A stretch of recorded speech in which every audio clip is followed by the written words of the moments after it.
আল্লাহ তাআলা বলতেছেন, তিলকা দারুল আখিরাতু নাজআলুহা লিল্লাযীনা লা ইউরিদুনা উলুওয়ান ফিল আরদি ওয়ালা ফাসাদা। আল্লাহ বলেন, দুইটা জিনিস যার মধ্যে থাকবে না আমার জান্নাত আমি তাকে দেব। যার মধ্যে দুইটা জিনিস থাকবে না আমি তাকে জান্নাত দেব। কয়টা জিনিস বলেন? এক নাম্বার অহংকার, দুই নাম্বার ফাসাদ। এক নাম্বার যে জমিনে অহংকার করবে না আমি তাকে জান্নাত দেব। দুই নাম্বার যে জমিনে ফাসাদ করবে না আমি তাকে জান্নাত দেব। সহজ কথা। আল্লাহ তাআলা বলেন অহংকার করা যাবে না। আল কিবরিয়া উরিদাই, অহংকার শুধু আমার চাদর, অহংকার শুধু আমিই করব, আল্লাহ বলছে, আর কেউ করতে পারবে না। আর কারো অহংকার করার কোনো সুযোগ নেই, সুযোগ নেই।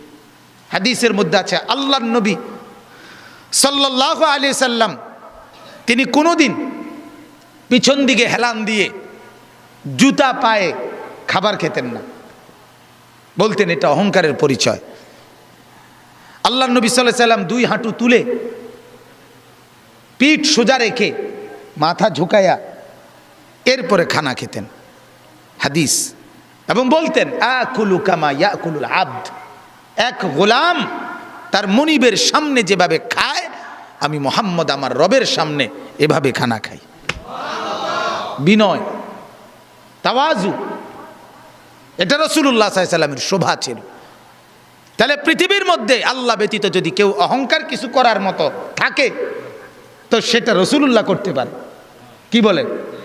কারণ কোন যোগ্যতায় এক সুতা ওনার মধ্যে ঘাটতি নাই, বলেন না? যত যোগ্যতা কল্পনা করা যায় এর কোনোটার মধ্যে উনার কোনো ঘাটতি ছিল?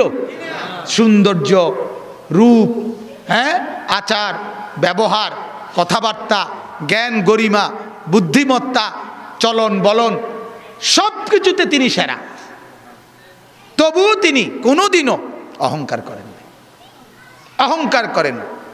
হাদিসের মধ্যে আছে আল্লাহর নবী সাল্লাল্লাহু আলাইহি সাল্লাম ডান দিক থেকে কেউ যদি উনাকে ডাক দিতেন, কথা বলতেন, তো আল্লাহর নবী পুরা চেহারা ঘুরাইয়া এভাবে তাকাইয়া কথা শুনতেন। যতক্ষণ ওই লোক কথা বলতো অতক্ষণ চেহারা ফিরাইতেন না। এটা তাওয়াজু, বিনয়।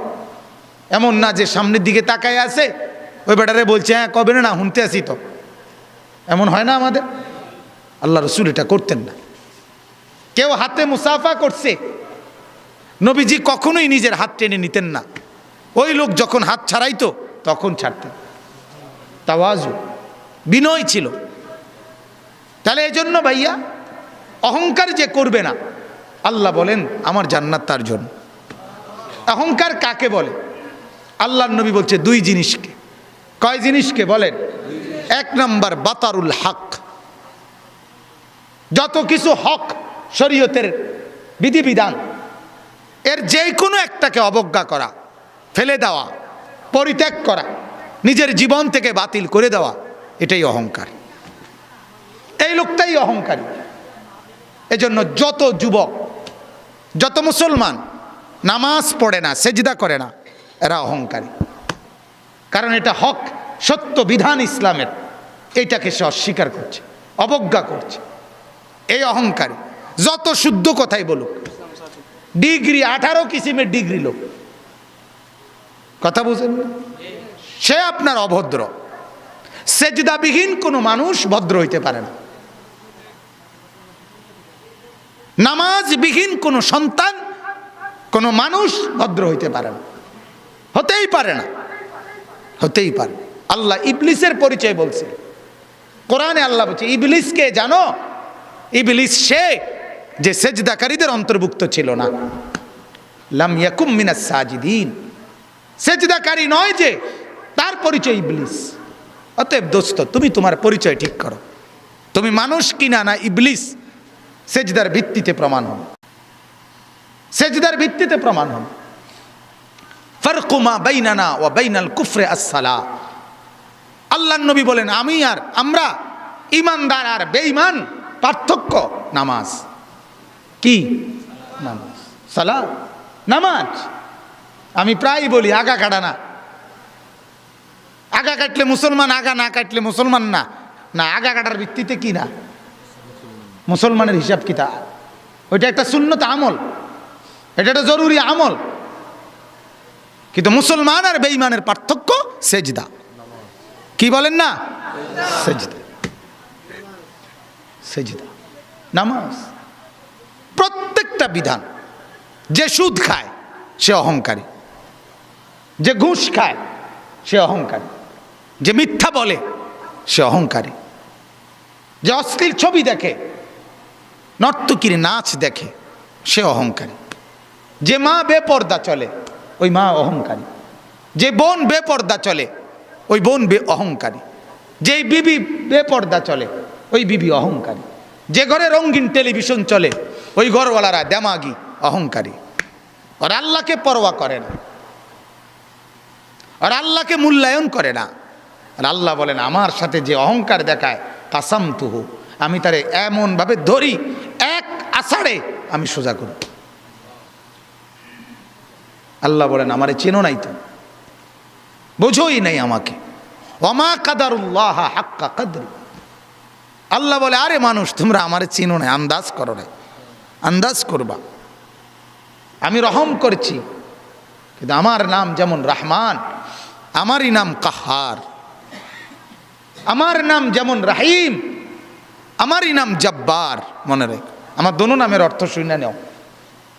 আমার রহমান নামের অর্থ কি এটাও জেনে নাও, আমার জব্বার নামের অর্থ কি এটাও জেনে নাও।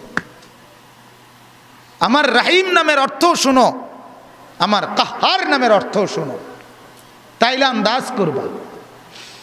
আর আমি ভাগ করে রাখছি কখন আমি রহমতের আচরণ করব, কখন আমি কাহারের আচরণ করব, এটাও আমি ভাগ করে রাখছি। দুনিয়ায় আমি রহমতের আচরণ করি, তোমারে দুগা ভাত খাওয়াই, তোমার এত চুরি ডাকাতি, এত মিথ্যা, এত চুরি, এত মোবাইল, এত অশ্লীলতা, এত গান বাদ্য, এত নাচ গানের পরেও ছেলেপেলেরা মনে করে কই মাতে তো না কেউ। বুঝেন নাই কথাটা? আল্লাহ কিচ্ছু তো কই কই এর মলে কি থাপড় দিল নইলে, দুই একটা আচার দিল নইলে, কই কিচ্ছু তো কয় না। আমি তো আমার নাফরমানির উপরে তো আমি বহাল তো বিয়েতেই কি আসি। আল্লাহ বলে আহারে আমার একটু দয়া দেখে তুমি ভুল করছো না, আমার একটু দয়া, এ তোমারে দুগা ভাত খাওয়াই দেখে তুমি মাতো না, মনে করছো আমি আর কিচ্ছু কইতাম না। হ্যাঁ, তোমারে যে পরিমাণ ভাত খাওয়াই আমার বাঘ বাল্লুকরে আমি এত বেশি খাওয়াই, ঠিক না বলে? আমার হাতিকে, আমার তিমিকে আমি এর চাইতে বেশি খাওয়াই। অতএব এটারে তুমি কিছু মনে করো না, আমার শাস্তি বড় সাংঘাতিক। আন্না আযাবি হুয়াল আযাবুল আলীম।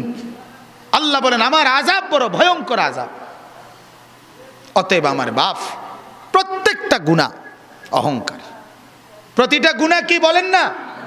অহংকার, অহংকার, অহংকার। মানে সে আল্লাহর সাথে বড়াই করছে, আল্লাহকে কিছুই মনে করে না।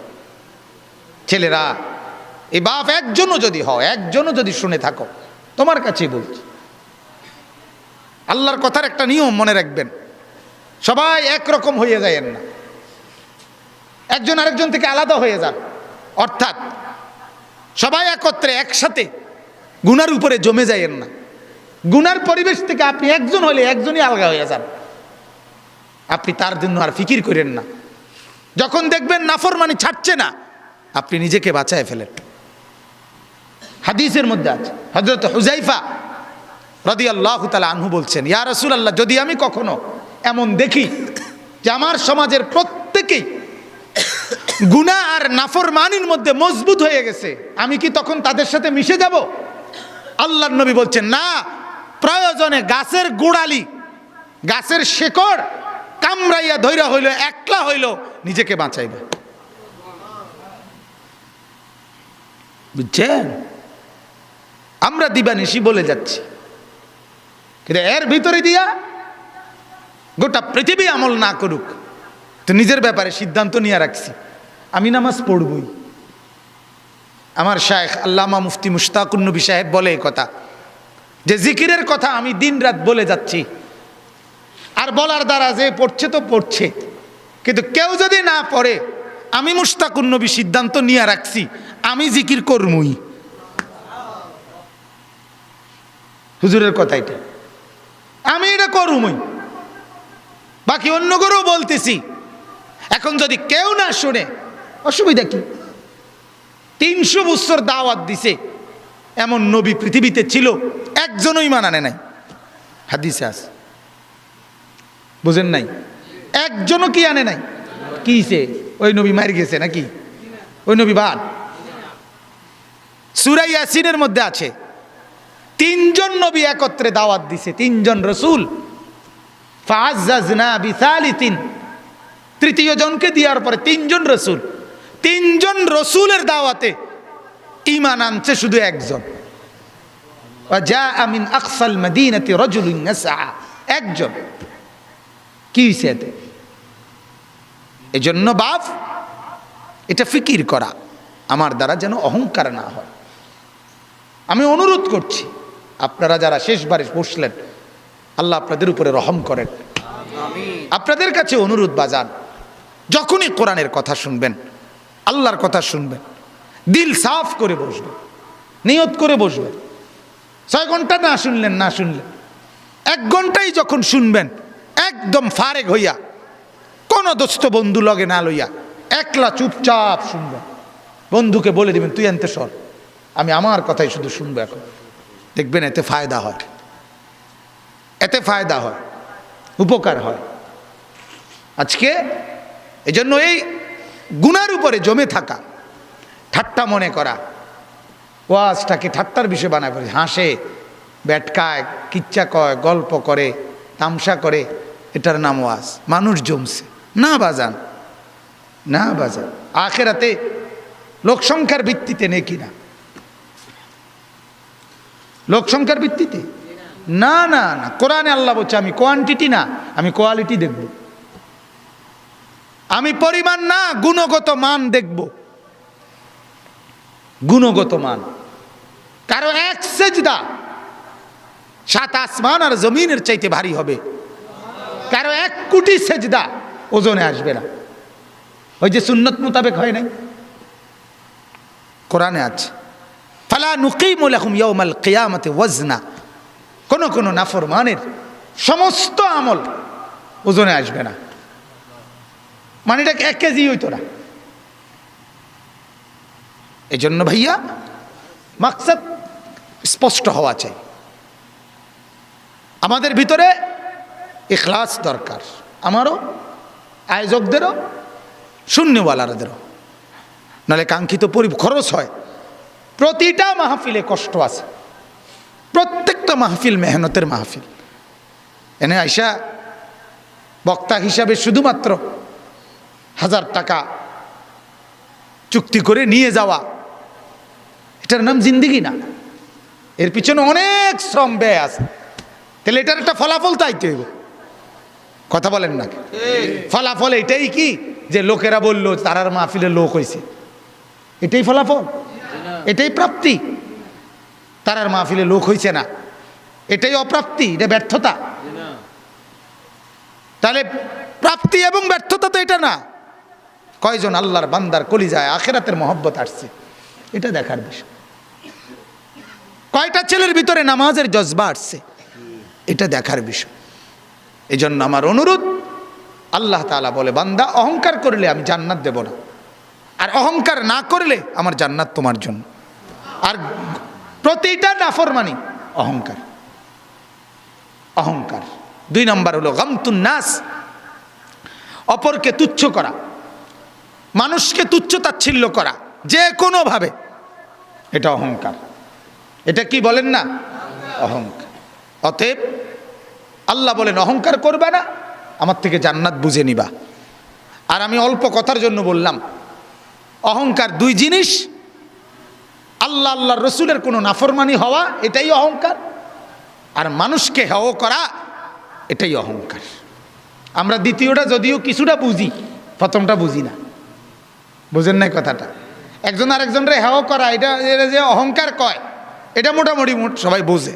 এটা কইতেও পারে একজন, বেটা বেটাগিরি দেহ হুডাঙ্গিরি মারো, হ্যাঁ কিন্তু মূলত দুটোটাই অহংকার।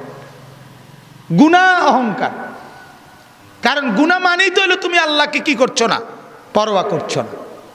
মেম্বাররে ভয় করছো অথচ মেম্বার সামনে নাই, অথচ আল্লাহ তো সামনে। চেয়ারম্যানরে ভয় করছো অথচ চেয়ারম্যান তো সামনে নাই, আল্লাহ তো সামনে। আল্লাহ আমার সাথে আছে কিনা বলেন? আল্লাহ আমাকে দেখছেন না কখন? আল্লাহর আড়ালে আমি কখন? কথা কয় না। কোন সেকেন্ড, কোন পলক? 2 নাম্বার, ওয়ালা ফাসাদান। আল্লাহ বলেন ফাসাদ যে করবে না। ফাসাদ কি? ফাসাদ মানে জুলুম। জুলুম কি? একই অর্থ, গুনাহ।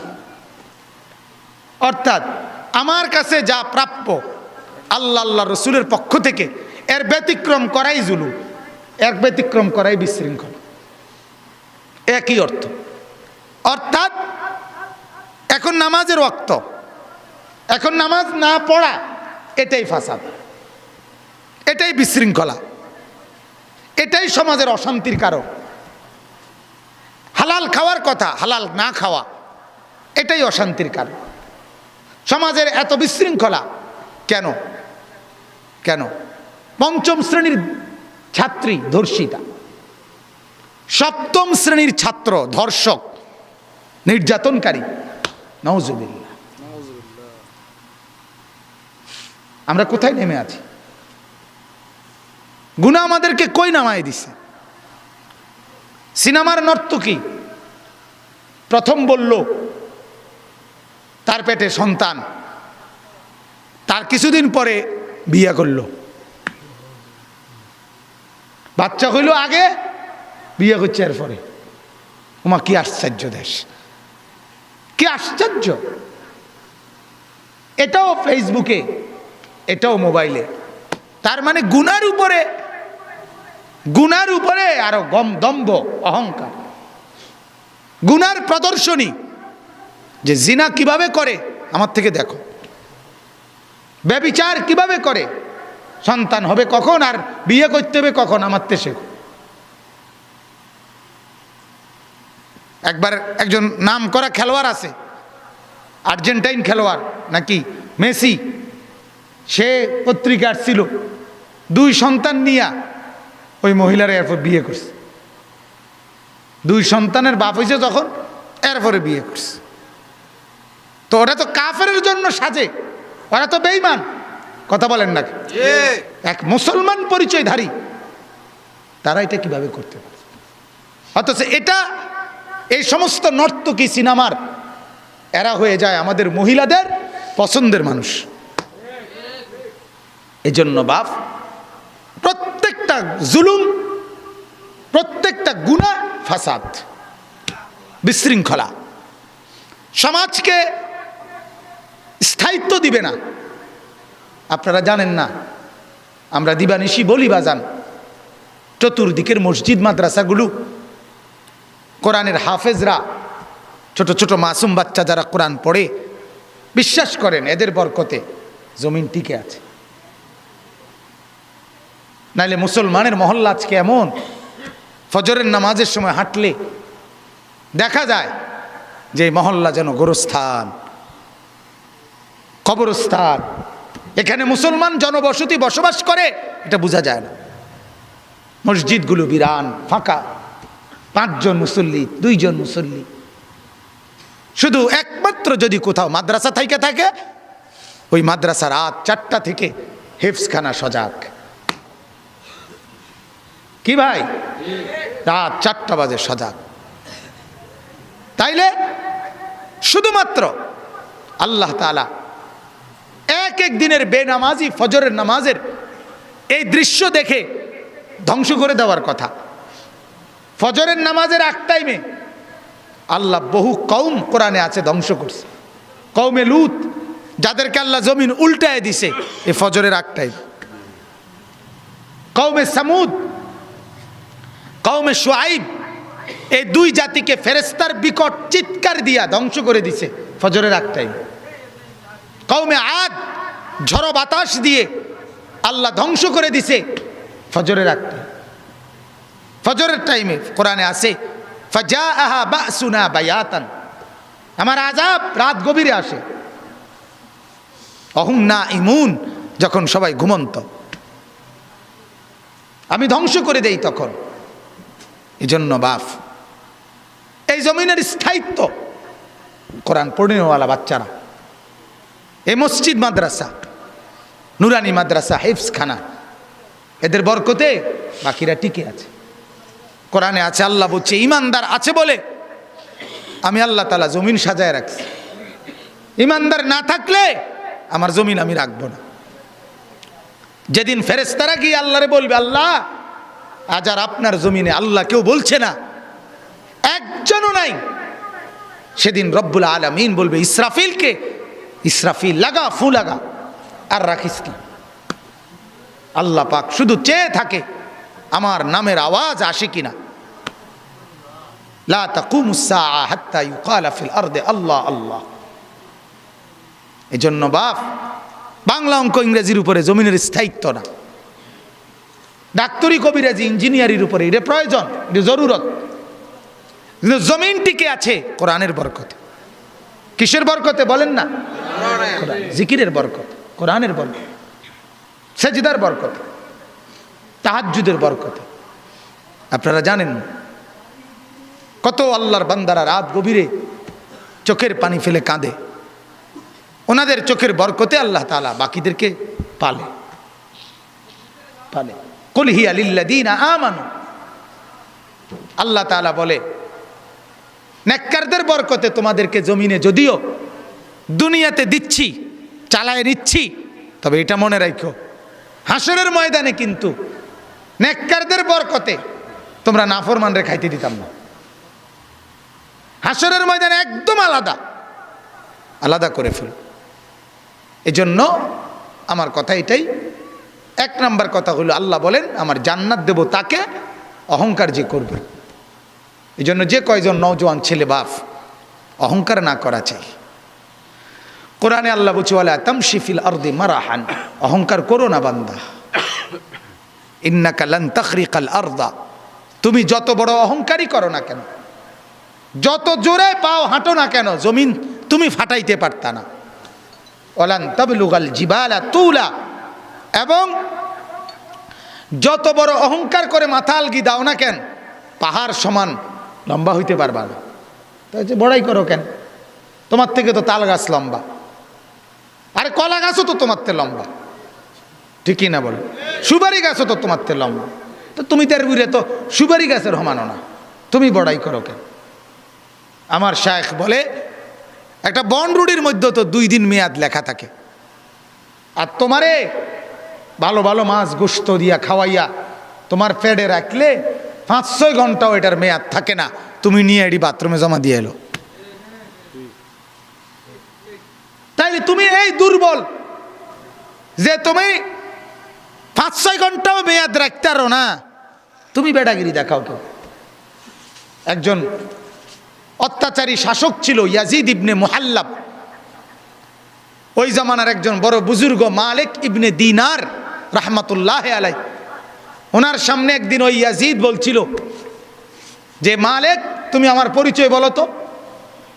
তখন তিনি বলছে হ্যাঁ, আউয়ালুকা নুতফা, তোমার শুরু হলো 1 ফোঁটা নাপাক বীর্যের ফোঁটা, আখিরুকা জিফা, তোমার শেষ হইল পচা লাশ, ও বাইনা যালিকা আল কাদিরা, আর মাঝখানে এখন তুমি হইলা পেটের মধ্যে পায়খানার একটা পোটলা, পায়খানার একটা ডিব্বা, এই হইলা তুমি। তখন ইয়াজিদ ইবনে মুহাল্লাব বলছিল হ্যাঁ মালিক, সত্যিকার তুমি আমার পরিচয় তুলে ধরলা, এটাই আসলে আমার মূল পরিচয়, এটাই মূল পরিচয়। আমি বড়াই করব কেন, জমিনে আল্লাহর নাফরমানি করব কেন, বাজার কেন নামাজ ছাড়বো, কেন নামাজ ছাড়বো? এই জন্য যুবক আরজালের অনুসরণ করো না। আমার ভাই আপনাদেরকে বললাম, কোনোদিনও আখেরাতের ফিকির করলে আরজালের দিকে তাকানো যাবে না। আরজাল মানে হলো নিকৃষ্ট, অর্থাৎ এটা একটা মূল নীতি, মনে রাখবেন। আমি এটা এমনি বুঝাই বলি, একজন ছেলে মনে করেন একজন লোক শুধু শুক্রবারে জুমার নামাজ পড়ে, আমি তারে বললাম ভাই আপনি যদি শুধু শুক্রবারে নামাজ পড়েন কিও, এখন এই লোকটা যদি বলে, মনে করেন বলল, আরে হুজুর আমি তো বালা শুক্রবারে নামাজ পড়ি, কত মানুষ আছে শুধু শুধু ঈদের দিনে নামাজ পড়ে, এই কথা বললে তো সে তো নিকৃষ্ট ব্যক্তির কি দিল, উদাহরণ দিল। ফলে তার ভিতরে তো আগাইবার স্পিরিট আসবে না জীবনেও, বুঝছেন না? ওই বেটারে আপনি যদি কন কি ও কাকু আপনি তো শুধু 2 ঈদে নামাজ পড়েন, আর তো কোনোদিন দেখি না, হ্যাঁ বেটা বলবে তো আমি তো 2 ঈদে নামাজ পড়ি হুজুর, অনেকের তো ইমানে নাই, এই তো আরো নিচে গেছে গা, ঠিক নি কথাটা? আরো নিচে গেছে না, আরো নিচে গেছে। তো এই নিচের দিকের থেকে দলিল দিলে তো আপনি জীবনেও কি করতে পারতেন না, উপরের দিকে উঠতে পারতেন। আপনি তো আরো নেককারদের উদাহরণ দিবেন, তাইলে না আপনি বুঝবেন। এই জন্য ভাইয়া আরজালের উদাহরণ দিতেন। আরজাল মানে নিকৃষ্ট, নিকৃষ্টকে দেখে বোঝা যাবে না। তো আল্লাহ তাআলা বলেন আমার জান্নাত তাদের জন্য যারা জমিনে অহংকার করবে না এবং ফাসাদ করবে না, ওয়াল আকিবাতু লিল মুত্তাকিন। এবং আল্লাহ তাআলা বলেন আমাকেই যারা ভয় করবে, গুনাহ ছেড়ে দিবে, নেক আমলে অভ্যস্ত হবে, এমন মুত্তাকিদের জন্যই জান্নাতের পরিণাম। সুবহানাল্লাহ। শেষ কথা হলো আল্লাহ বলেন দ্বিতীয় আয়াত, মান জাআ বিল হাসানা, বান্দা তুমি যদি একটা নেক কাজ করো, কয়টা? ফালাহু, ওটা তোমার নামেই জমা হবে। একটি নেক আমল দেখতে যদিও তুমি বলতেছো আমার লাগিয়া করছো, আমি আমার নামে লিখতাম না, তোমার নামে উঠাবো। সেজদা করছো কার লাগিয়া? আমার লাগিয়া, কিন্তু উঠবো তোমার নামে হিসাব, বুঝেন নাই? প্রতিটা সেজদার নেকি আমার নামে জমা হবে, প্রতিটা রুকুর নেকি আমার নামে জমা হবে, প্রত্যেকটা টাকার দান যদিও আমি দিছি আল্লাহর ওয়াস্তে, কইলাম আল্লাহর জন্য, কিন্তু নিব জমা হইব কার নামে? আমার, হিসাব হইব আমার নামে। আল্লাহ বলেন মান জাআ বিল হাসানা, যেই কোনো নেক আমল করবা এটা তোমার নামে, ফালাহু, এটা তোমারই জন্য। আর তোমার জন্য তো নেক আমলটা লেখা হবেই, তবে লেখা হবে কদ্দুর? তুমি করছো জেদ্দুর, এদ্দুর না, খায়রুম মিনহা, তুমি করছো জেদ্দুর, তার চাইতে অনেক গুণ বেশি উত্তম বাড়াইয়া আমি লেখাবো। আজীব কথা। কোন নেক আমল এই ফেরেশতা আল্লাহ তাআলার অনুমতি ছাড়া লেখে না। আর এই নেক আমল লেখার সময় এই ফেরেশতা আল্লাহর দিকে তাকাইলে আল্লাহ তাআলা কুদরতিভাবে পরিমাণ বলে দেয়, যেন আল্লাহর দিকে তাকাইয়া বলল আল্লাহ আপনার এই বান্দা একটা সেজদা দিছে, অন কয়টা লিখতাম? আল্লাহ পাক বলে কারো ব্যাপারে বলে আল্লাহ পাক বান্দার মহব্বত দেখা, বান্দার দিলের হালাত দেখা ভিন্ন ভিন্ন পরিমাণ কয়। কারো ব্যাপারে বলে 70, 700, 7,000, 70,000, 7 লাখ, 70 লাখ, 7 কোটি, 70 কোটি, 70,000 লক্ষ কোটি, 70 লক্ষ কোটি, এভাবে আল্লাহ বলতে থাকে। কোন বেলায় এমনও আছে হাদিসে, কারো নেকির বেলায় আল্লাহ তাআলা একটা সেজদার নেকিই আল্লাহ বলে ফেরেশতা তুমি লেখো না, আমি লেখো। মানে সংখ্যা কইলে তুমি ফাইতা না, তোমার রেঞ্জে ধরতো না। এটা ক্যালকুলেটরের একটা রেঞ্জ আছে, এত বেশি এটা আইয়ে না ফলাফল। কম্পিউটারের একটা কি আছে, গণনার একটা রেঞ্জ আছে, এর বেশি এটা কি আসে না গণনা। এই ফেরেশতারও লেখবার একটা কি আছে, সর্বোচ্চ একটা পরিমাণ আছে, এত বেশি এবারে লিখতে পারে না। এর থেকে বেশি আল্লাহ দিতে চাচ্ছে, এখন কেমনি দিব? এবারে তো ফাইতো না লিখতো, এই জন্য আল্লাহ বলে তুমি লেখো না, আমি লিখে দেব। বলেন আলহামদুলিল্লাহ। মান জাআ বিল হাসানা, সূরা কাসাসের আয়াত 20 নম্বর পারা 28 নম্বর সূরা। কি মজার কথা না? বলেন না খুব সুন্দর কথা কি না?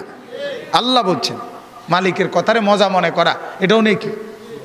আল্লাহর কথা বড় মজাদার, আল্লাহর কথা বড় স্বাদ, আল্লাহর কথা বড় স্বাদ। এক বড় বুজুর্গ ছিলেন হযরতে নাফি, 30 বছর আল্লাহর কোরআন পড়ছেন। 30 বছর পরে লোকেরা দেখতে পাইতো যে উনি যখন হা করতেন, মুখ খুলতেন কোরআন পড়ার জন্য, তো মুখ থেকে মেশক আম্বরের ঘ্রাণ বাইরে হতো। কোরআন বরকতওয়ালা, কোরআনের কথাও বরকতওয়ালা। দিল না থাকার কারণে, ফিকির না থাকার কারণে আমাদের কলিজায় লাগে না। তো আল্লাহ তাআলা বললেন আমি জান্নাত দেব, অহংকার করবে না যে, এবং বিশৃঙ্খলা করবে না যে, এবং আমাকে যে ভয় করবে আমার জান্নাতের পরিণাম তার জন্য। আর এরপরে বলছে আল্লাহ তোমার প্রত্যেকটা বান্দা নেকি তোমার নামে জমা হবে, তবে তোমার পরিমাণে না, আমার দেওয়ার পরিমাণে। তুমি করবা তোমার আন্দাজে, আমি দেব আমার শান মতে। বুঝেন নাই? ইব্রাহিম আলাইহিস সালামের নাম শুনছেন না? ওনার ছেলে ইসমাইল আর হাজেরাকে ওই মরুভূমিতে একলা রাখা আল্লাহর হুকুমে উনি আল্লাহর কাছে একটা দোয়া করে বলছিলেন, আল্লাহ অল্প কিছু লোক এদের পাশে ভিড়াইয়া দিয়েন যাতে এরা একাকী বোধ না করে। আল্লাহ বলছে আচ্ছা তোমারটা তুমি কইয়া যাও, আমারটা আমি বুঝু। তো ইব্রাহিম বলছে আল্লাহ কিছু লোক ভিড়াইয়া দিয়েন আমার ফুত আর বউর পাশে। আল্লাহ বলে কিছু লোক না, গোটা পৃথিবীর সমস্ত ইমানদারের কলিজা তোমার সন্তান আর তোমার বিবির এই জায়গা কাবা, এখানের দিকে আমি ফিরাইয়া দিলাম। আজ গোটা পৃথিবীর ইমানদারের কলিজা ওই জায়গা। পৃথিবীর যে কোনো জায়গায় বললে কেউ বলবে যাব, কেউ বলবে না আমি যাইতাম না। কিন্তু কাবা এমন এক জায়গা 200 কোটি ইমানদারের, যাকেই বলবেন যাবানি, সে বলে হ্যাঁ যাব, দিন মজুর হোক। ঠিক না বলেন না কা? একটা লোক এমন হবে নি যে ইমানের পরিচয় দেয় অথচ আল্লাহর ঘরে যাইতে চাইবে না, মদিনার রওজায় যাইতে চাইবে না। কত নেক বান্দারা, আল্লাহর পেয়ারা বান্দারা গুনগুন করে কাঁদে, চোখের পানি ফেলে ফেলে কাঁদে। হ্যাঁ, রাতের আধারে কাঁদে, মাওলা ধন বুঝি না, সম্পদ বুঝি না, তুমি তোমার মতো করে নিয়ে আনো, তুমি নিয়ে আনো। বহু আল্লাহর বান্দা যায়, আমরা কত দেখছি। কয় যে হুজুর আমারে কতজনে বলছে, হুজুর কেমনে আইছি আমি নিজেও জানি না, আল্লাহ আনায় লাইছি।